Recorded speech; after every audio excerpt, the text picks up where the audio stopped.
दोस्तों, अगर आप भी भारतीय टीम को दिल से सपोर्ट करते हो तो इस वीडियो को दिल से लाइक जरूर करना। जी हाँ दोस्तों, भारत और साउथ अफ्रीका के बीच पहला वनडे मुकाबला खेला गया और इस मुकाबले में आखिरी तक हमें सांसें रोक देने वाला रोमांच देखने को मिला।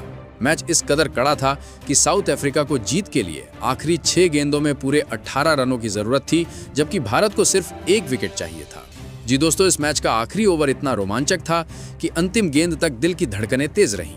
इस मुकाबले की पूरी हाईलाइट और हर एक पल में क्या हुआ, सब कुछ आपको विस्तार से और अंत तक बताएंगे। लेकिन उससे पहले दोस्तों, इस वीडियो को एक लाइक जरूर कर देना, शेयर कर देना और चैनल को सब्सक्राइब करना बिल्कुल मत भूलना। तो चलिए दोस्तों, बिना वक्त गवाए इस शानदार वीडियो की शुरुआत करते हैं। भारत और साउथ अफ्रीका के बीच 3 मैचों की रोमांचक वनडे सीरीज खेली जा रही है और इस सीरीज का पहला मुकाबला आज खेला गया, जिसमें दोनों टीमों के बीच हमें कांटे की टक्कर देखने को मिली। इस मुकाबले में साउथ अफ्रीका की टीम ने टॉस जीतकर पहले गेंदबाजी करने का फैसला किया और भारतीय टीम को बल्लेबाजी के लिए आमंत्रित किया। बस यहीं से शुरू हुआ इस धमाकेदार मुकाबले का सफर। भारतीय टीम की ओर से सलामी बल्लेबाज के रूप में मैदान पर उतरे यशस्वी जायसवाल और रोहित शर्मा की खतरनाक ओपनिंग जोड़ी। पहले ही ओवर में यशस्वी जायसवाल ने शानदार चौका जड़कर अपने इरादे साफ कर दिए। शुरुआती 3 ओवर में ही यशस्वी ने 2 बेहतरीन चौके और एक दमदार छक्का जड़कर कुल 18 रन बटोर लिए थे। लेकिन दोस्तों, चौथे ओवर में भारत को बड़ा झटका लग गया। बर्गर की शानदार गेंद पर यशस्वी जायसवाल विकेट कीपर क्विंटन डीको के हाथों कैच आउट हो गए। यशस्वी ने 18 रनों की धमाकेदार पारी खेली और चलते बने। इसके बाद नंबर 3 पर उतरे हम सभी के चहेते विराट कोहली। आते ही उन्होंने कवर ड्राइव के साथ चौका लगाकर अपना खाता खोला। विराट शानदार लय में दिखाई दे रहे थे और उनके बल्ले से एक के बाद एक क्लासिकल चौके निकल रहे थे। 7वें ओवर में रोहित शर्मा ने भी गियर बदल दिया और बैक टू बैक 2 बेहतरीन चौके जड़ दिए। अगले ही ओवर में विराट कोहली ने पावर प्ले का फायदा उठाते हुए एक धुआंधार छक्का और एक शानदार चौका लगा दिया और ओवर में कुल 10 रन बटोर लिए। रोहित भी किसी से कम नहीं थे। 9वें ओवर में उन्होंने 2 नजाकत भरी बाउंड्रियां लगाई और 10 रन का योगदान दे दिया। 10 ओवर के पावर प्ले के खत्म होते होते भारत का स्कोर 1 विकेट के नुकसान पर 80 रन पहुंच चुका था। भारतीय टीम को बेहतरीन शुरुआत मिल चुकी थी और विराट कोहली तथा रोहित शर्मा दोनों शानदार लय में नजर आ रहे थे। दोनों सेट हो चुके थे और अपनी साझेदारी से भारत को बड़े स्कोर की राह पर ले जा रहे थे। 15वें ओवर में रोहित शर्मा ने तो मानो T20 मोड ऑन कर लिया। उन्होंने लगातार 2 खौफनाक छक्के जड़ दिए, वो भी बिल्कुल महेंद्र सिंह धोनी की स्टाइल में। इन 2 छक्कों के साथ रोहित ने शाहिद अफरीदी का बड़ा रिकॉर्ड भी तोड़ दिया। उधर विराट और रोहित दोनों अपने अपने अर्धशतक के करीब पहुंच चुके थे और उनकी साझेदारी भी शतक के आंकड़े को पार कर चुकी थी। दोनों की यह जबरदस्त पार्टनरशिप मैदान में आग लगा रही थी और भारतीय फैंस को एक बड़े स्कोर की उम्मीद दे रही थी। 18वें ओवर में विराट कोहली ने एक गगनचुंबी छक्का जड़कर अपना अर्धशतक पूरा किया। अगली ही गेंद पर उन्होंने एक और जोरदार मैक्सिमम ठोक दिया, यानी कि बैक टू बैक 2 खतरनाक छक्के विराट कोहली के बल्ले से निकल चुके थे। उधर रोहित शर्मा भी पीछे रहने वालों में से नहीं थे। रोहित ने अगले ही ओवर में 1 रन लेकर अपना अर्धशतक पूरा किया और इसके बाद उनकी बल्लेबाजी और भी खतरनाक होती चली गई। यहां तक कि रोहित शर्मा ने क्रिकेट में सबसे अधिक छक्के लगाने का रिकॉर्ड भी अपने नाम कर लिया। देखा जाए दोस्तों, तो 20 ओवरों में भारतीय टीम का स्कोर 1 विकेट के नुकसान पर 153 रन पहुंच चुका था। अगले ही ओवर में विराट कोहली के बल्ले से एक और मैक्सिमम देखने को मिला, लेकिन टीम इंडिया को यहां दूसरा झटका लग गया। मार्को यानसन ने शानदार गेंदबाजी करते हुए रोहित शर्मा को LBW आउट कराया और रोहित 57 रनों की बेहतरीन पारी खेलकर पवेलियन लौट गए। अब विराट कोहली का साथ देने के लिए मैदान पर आए ऋतुराज गायकवाड़। आते ही उन्होंने एक खूबसूरत चौका लगाया, लेकिन दुर्भाग्य से वे भी ज्यादा देर तक टिक नहीं पाए। 27वें ओवर में बैट्समैन की गेंद पर गायकवाड़ कैच आउट हो गए और 8 रन बनाकर पवेलियन लौट गए। इसके बाद नए बल्लेबाज के रूप में मैदान पर आए वॉशिंगटन सुंदर और आते ही उन्होंने गगनचुंबी छक्का लगाकर अपना खाता खोला। 30 ओवर में भारत का स्कोर 3 विकेट के नुकसान पर 198 रन था, लेकिन वॉशिंगटन सुंदर भी ज्यादा देर टिक नहीं सके और बैट्समैन की शानदार गेंदबाजी का शिकार बने। वे 13 रन बनाकर आउट हो गए। भारतीय टीम के लगातार 2 विकेट गिर चुके थे और रन गति भी थोड़ी धीमी पड़ गई थी। लेकिन अब कप्तान KL राहुल ने आते ही एक शानदार चौका जड़कर प्रेशर कम किया। मैदान पर अब विराट कोहली और KL राहुल की जोड़ी मौजूद थी, जो समझदारी से और धीमी गति से रन बनाते हुए भी स्कोर बोर्ड को आगे बढ़ा रहे थे। इसी बीच विराट कोहली शतक के बेहद करीब पहुंच गए थे। 38वें ओवर में उन्होंने एक नजाकत भरा चौका जड़कर अपना शतक पूरा किया। ये विराट का अंतर्राष्ट्रीय क्रिकेट में 52वां शतक था और उनकी बल्लेबाजी वाकई काबिले तारीफ थी। शतक पूरा करने के बाद विराट कोहली ने रुद्र रूप धारण कर लिया। अगले ही ओवर में उन्होंने पहली ही गेंद पर चौका जड़ा। चौथी गेंद पर मिड विकेट की दिशा में गगनचुंबी छक्का लगाया। 5वीं गेंद पर एक और लंबा मैक्सिमम बाउंड्री के पार भेज दिया। क्या शानदार बल्लेबाजी थी। ओवर की आखिरी गेंद पर एक्स्ट्रा कवर की दिशा में एक और चौका लगाकर विराट ने ओवर में कुल 21 रन बटोर लिए। इसके बाद अगले ओवर में कोहली ने बैक टू बैक 2 नजाकत भरी बाउंड्रियां लगाकर विपक्षी गेंदबाजों पर और दबाव डाल दिया। 40 ओवरों में भारतीय टीम का स्कोर 4 विकेट पर 264 रन हो चुका था। अब केएल राहुल भी गियर बदल चुके थे और खतरनाक अंदाज में बल्लेबाजी कर रहे थे, लेकिन 43वें ओवर में बर्गर ने शानदार गेंदबाजी करते हुए भारत को बड़ा झटका दिया। उन्होंने विराट कोहली को कैच आउट करा दिया। जी हां दोस्तों, विराट कोहली आउट हो गए, लेकिन जाते जाते वे 120 गेंदों में 135 रनों की धमाकेदार पारी खेल गए, जिसमें 11 चौके और 7 शानदार छक्के शामिल थे। इसके बाद 45वें ओवर में केएल राहुल ने भी अपना हाथ खोल दिया और एक के बाद एक 2 खतरनाक छक्के ठोककर ओवर में पूरे 17 रन जोड़ दिए। दूसरी तरफ से रविंद्र जडेजा भी जोरदार फॉर्म में नजर आए और उनके बल्ले से भी दमदार शॉट्स देखने को मिले। टीम इंडिया को अब एक बेहतरीन फिनिशिंग टच की जरूरत थी और दोनों बल्लेबाज उसी अंदाज में खेल रहे थे। 48वें ओवर में केएल राहुल ने 2 रन लेकर अपना अर्धशतक पूरा किया। 49वें ओवर की शुरुआत जडेजा ने चौका जड़कर की। अगले ही गेंद पर केएल राहुल ने भी शानदार मैक्सिमम ठोक दिया, लेकिन दोस्तों केएल राहुल ज्यादा देर तक टिक नहीं पाए। मार्को यानसन ने बेहतरीन गेंदबाजी करते हुए उन्हें क्विंटन डी कॉक के हाथों कैच आउट करा दिया। इसी के साथ राहुल 60 रनों की शानदार और जिम्मेदार पारी खेलकर पवेलियन लौट गए। इसके बाद आखिरी ओवर में भारत को एक बार फिर झटका लगा, जब रविंद्र जडेजा और अर्शदीप सिंह दोनों आउट हो गए और इस तरह भारतीय टीम ने 50 ओवरों की अपनी पारी में 8 विकेट के नुकसान पर कुल 349 रनों का विशाल स्कोर खड़ा कर दिया।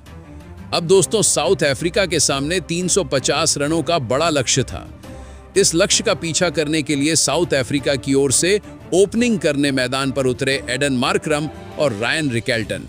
पहली ही ओवर में मार्करम ने एक बेहतरीन चौका जड़कर अच्छी शुरुआत दी, लेकिन दूसरे ओवर में हर्षित राणा ने गेंदबाजी से तबाही मचा दी। जी हां दोस्तों, ओवर की दूसरी ही गेंद पर उन्होंने तेज तर्रार इन स्विंगर से रिकेल्टन को क्लीन बोल्ड कर दिया। रिकेल्टन बिना खाता खोले ही पवेलियन लौट गए।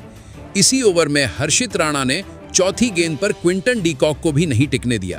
केएल राहुल के हाथों उन्हें कैच आउट करा दिया और डी कॉक भी शून्य पर चलते बने।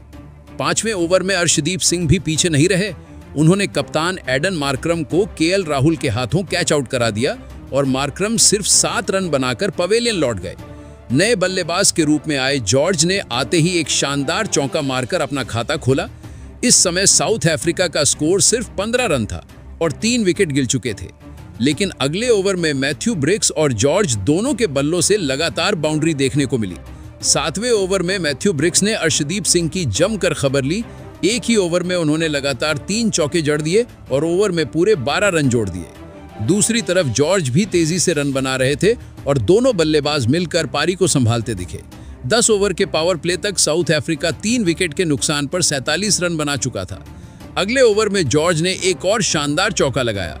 उनके शॉट्स में नज़ाकत और टाइमिंग कमाल की थी।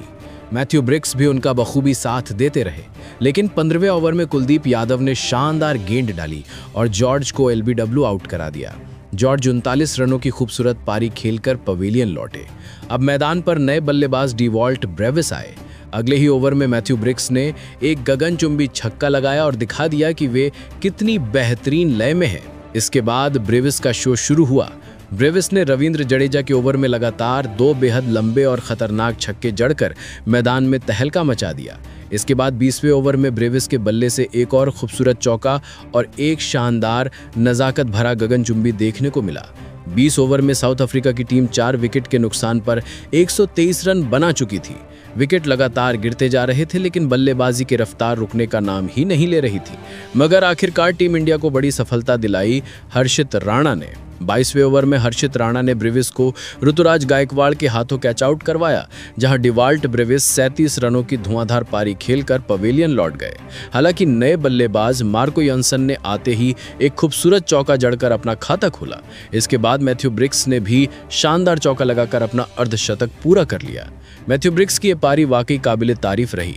साउथ अफ्रीका की आधी टीम पवेलियन लौट चुकी थी, लेकिन 25वें ओवर में मार्को यानसन ने कुलदीप यादव की जमकर धुलाई की। इस ओवर में यानसन ने बैक टू बैक 2 क्लासिकल चौके जड़ दिए और इसके बाद एक बेहद खतरनाक बहुत लंबा गगनचुंबी छक्का लगाकर ओवर में कुल 15 रन बटोर लिए। इस समय साउथ अफ्रीका का स्कोर 5 विकेट पर 162 रन था।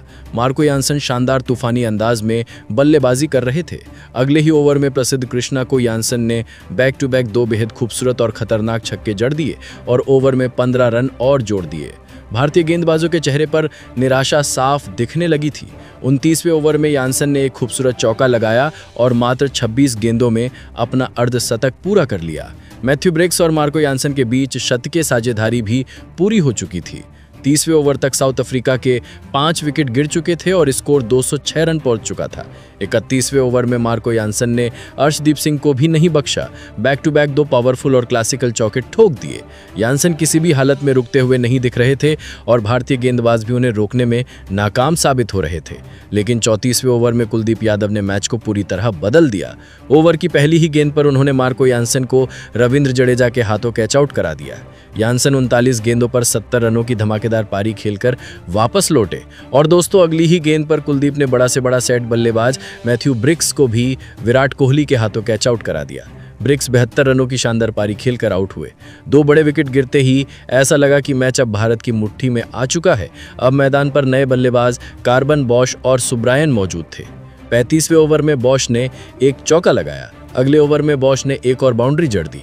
बॉश बेहद क्लासिकल अंदाज में बल्लेबाजी करते दिखे। 38वें ओवर में सुब्रायन ने भी एक गगनचुंबी छक्का लगाया और कुछ बेहतरीन चौके भी उनके बल्ले से निकले। दोनों बल्लेबाज एक बार फिर सेट होते हुए नजर आए। 40वें ओवर में बॉश ने एक और मैक्सिमम जड़ा, लेकिन इसी ओवर में कुलदीप यादव ने सुब्रायन को केएल राहुल के हाथों कैच आउट करवा दिया। सुब्रायन 39 गेंदों पर 70 रनों की धमाकेदार पारी खेलकर वापस लौटे और दोस्तों अगली ही गेंद पर कुलदीप ने बड़ा से बड़ा सेट बल्लेबाज मैथ्यू ब्रिक्स को भी विराट कोहली के हाथों कैच आउट करा दिया। ब्रिक्स 72 रनों की शानदार पारी खेलकर आउट हुए। 2 बड़े विकेट गिरते ही ऐसा लगा कि मैच अब भारत की मुट्ठी में आ चुका है। अब मैदान पर नए बल्लेबाज कार्बन बॉश और सुब्रायन मौजूद थे। 35वें ओवर में बॉश ने एक चौका लगाया। अगले ओवर में बॉश ने एक और बाउंड्री जड़ दी। बॉश बेहद क्लासिकल अंदाज में बल्लेबाजी करते दिखे। 38वें ओवर में सुब्रायन ने भी एक गगनचुंबी छक्का लगाया और कुछ बेहतरीन चौके भी उनके बल्ले से निकले। दोनों बल्लेबाज एक बार फिर सेट होते हुए नजर आए। 40वें ओवर में बॉश ने एक और मैक्सिमम जड़ा, लेकिन इसी ओवर में कुलदीप यादव ने सुब्रायन को केएल राहुल के हाथों कैच आउट करा दिया। सुब्रायन 39 गेंदों पर 70 रनों की धमाकेदार पारी खेलकर वापस लौटे। 40 ओवर में साउथ अफ्रीका 8 विकेट पर 270 रन बना चुकी थी। अब साउथ अफ्रीका को जीतने के लिए आखिरी 60 गेंदों में 80 रनों की जरूरत थी। 41वें ओवर में जडेजा ने शानदार गेंदबाजी करते हुए सिर्फ 4 रन दिए। 42वें ओवर में बर्गर के बल्ले से एक चौका निकला। 43वें ओवर में बॉश ने एक जोरदार मैक्सिमम लगा दिया। 44वें ओवर की पहली गेंद पर बॉश ने शानदार चौका मारा और ओवर की अंतिम गेंद पर बर्गर ने भी नजाकत भरी बाउंड्री लगाई। 45 ओवर में साउथ अफ्रीका 8 विकेट पर 307 रन बना चुकी थी। आखिरी 30 गेंदों में 43 रनों की जरूरत थी। 46वें ओवर में अर्शदीप सिंह ने कमाल की गेंदबाजी करते हुए मैडन ओवर फेंक दिया। 48वें ओवर में बॉश ने शानदार चौका लगाया और अपना अर्धशतक भी पूरा किया। इसके बाद एक गगनचुंबी छक्का लगाकर ओवर में कुल 11 रन बना लिए। 49वें ओवर में बॉश के बल्ले से एक और गगनचुंबी देखने को मिला। अब आखिरी 6 गेंदों में 18 रनों की जरूरत थी। भारत को चाहिए था बस 1 विकेट। आखिरी ओवर गेंदबाजी के लिए प्रसिद्ध कृष्णा आए। स्ट्राइक पर थे बॉश। पहली गेंद पर बॉश रन नहीं ले पाए। दूसरी गेंद पर प्रसिद्ध कृष्णा ने बॉश को कैच आउट करा दिया और इसी के साथ भारतीय टीम ने ये रोमांचक मुकाबला 17 रनों से जीत लिया। जी हाँ दोस्तों, टीम इंडिया की इस ऐतिहासिक जीत पर आपकी क्या राय है, हमें कमेंट करके जरूर बताएं। वीडियो को लाइक करें, चैनल को सब्सक्राइब करें। धन्यवाद।